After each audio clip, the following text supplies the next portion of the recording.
Hi everyone. Now I am going to discuss about the clinical symptoms and management of morphine poisoning. What is this morphine? We are discussing about morphine poisoning, but why we are using this morphine? It is a narcotic analgesic which is used for the treatment of the pain. So from where it is being obtained? It is an opiate which is derived from a poppy plant.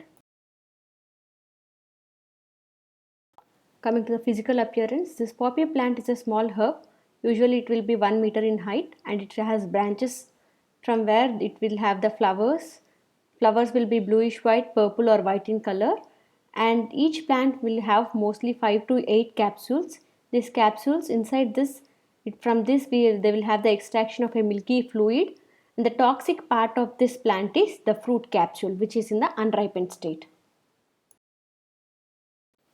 Coming to the physiological effects of this morphine, when we are using the morphines, it causes the CNS effects like analgesic, both sensory and emotional components, and it causes the depression of the respiratory tract. It causes nausea, vomiting, euphoria. Euphoria is nothing but excitement, increased self confidence, cough suppression. Opioids can cause either increase in temperature or decrease in temperature. They may cause sedation in the elderly people, and it causes meiosis. Meiosis is a condition where we have constriction of the pupils, and that is an diagnostic test we can do when a person is having the morphine poisoning. The fatal dose of morphine is 200 to 400 mg, whereas the therapeutic dose is only 10 to 15 mg.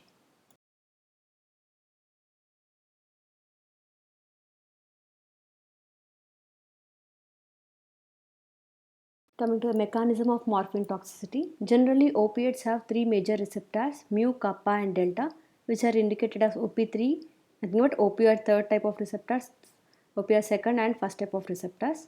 Apart from these three, there are also epsilon and zeta receptors. Among all these type of receptors, the mu and delta will play a major role because they have a capacity to influence the mood, reinforcing effects, respiration, pain, and blood pressure. Apart from that, endocrine and gastrointestinal functions also been influenced by mu and delta. So when a person have excess of this morphine in their body, the CNS will be depressed. Generally what happens, the pain receptors are being suppressed and the postsynaptic excitatory neurotransmission is being prevented. That is general mechanism. When we have more amount of the morphine in our body, it may lead to CNS depression, respiratory depression. Because of that, death may be happen, hypoxia, insufficient oxygen supply, and there may be cardiac arrest.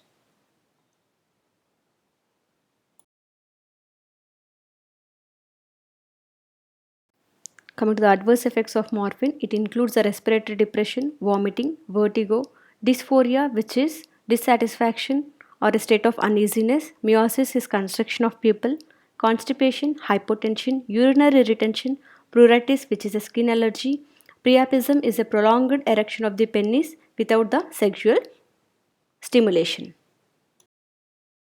Few more side effects of morphine, which you can remember as morphine name, morphines. So M for meiosis, constriction of pupil, O for orthostatic hypotension, R for respiratory depression, P for pain suppression or pruritus, H for histamine release or hormonal release, I for increased intracranial tension, N for nausea, E for euphoria, nothing but excitement, S for sedation. All these are the side effects of morphine, which you can remember very easily with the name of morphine. Coming to the clinical or toxic features of the morphine, during the acute poisoning condition, when a person accidentally or because of the therapeutic overdose or by the suicidal tendency, if they take morphine, a triad response. Triad indicates three. So, three responses are produced first. They are coma, pinpoint pupils, and respiratory depression. And hypotension, decreased blood pressure, decreased heart rate, decreased respiration, respiratory depression. These are the main symptoms we can see. Apart from that, in the neonates or the newborn kids, we can see seizures development because of this morphine, cramping, constipation, increased potassium levels, hyperkalemia. And if a mother takes these opiates before the delivery or taking the repeated doses of this morphine, may result in the respiratory depression in the neonate because of various factors.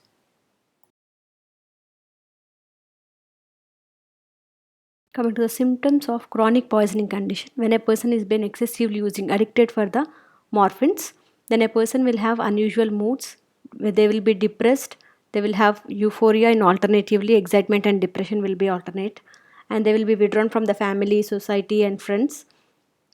From long hours they will be escaped from the house or from the working place. You can see the syringes, used syringes, or in the hand you can see the needle marks on their hands. Blood swabs will be there in and around their living area. The pupils will be pinpointed, they will lose their weight, they will have constipation, periodically they may have sweating and tremors. So by seeing all this we can guess that a person may be addicted for the opiates or the morphine. Coming to the diagnosis of morphine poisoning, we can see the needle marks, dermal scars, or a person may have hypoglycemia, hypoxia, or decreased body temperature. Apart from that, the opiates presence can be tested by using the RIA, radioimmunoassay, gas chromatography GC, gas chromatography or mass spectroscopy, or HPLC. We can identify the presence of opiates in the body. Coming to the treatment during the acute poisoning condition, we can give the supportive measures by maintaining the airways, by providing proper monitoring of the vitals. Then the emesis should not be induced by epicoc because it may induce the CNS depression or seizures. And the antidote used for the opiate poisoning is naloxone. When a person is having respiratory depression, which is a common symptom of this opiate poisoning, it can be treated with phytostigmine salicylate. And if the convulsions are being developed in the particular person, poison person, then we can be treated them with the benzodiazepines. And if they have decreased blood pressure, it can be treated by infusing the isotonic solutions. The treatment during the chronic poisoning condition, a person should gradually decrease taking opiates. So we should start decreasing the dose and gradually stop it.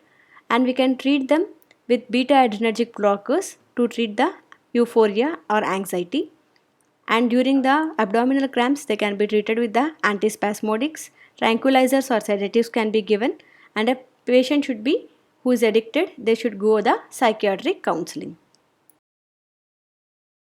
Coming to the autopsy features of morphine poisoning, we can see the injection marks, dermal abscess, scarring, and the injection marks can be clearly seen at the back of the hands, neck or groin or ankles or forearms. And usually it is a feature or hobby of these drug addictors to have tattooing. We can see the pulmonary edema, froth from the mouth or nostrils, cerebral edema, congestion of liver, myocardial damage, and the samples of the blood, urine, brain and liver and bile must be preserved for the chemical analysis.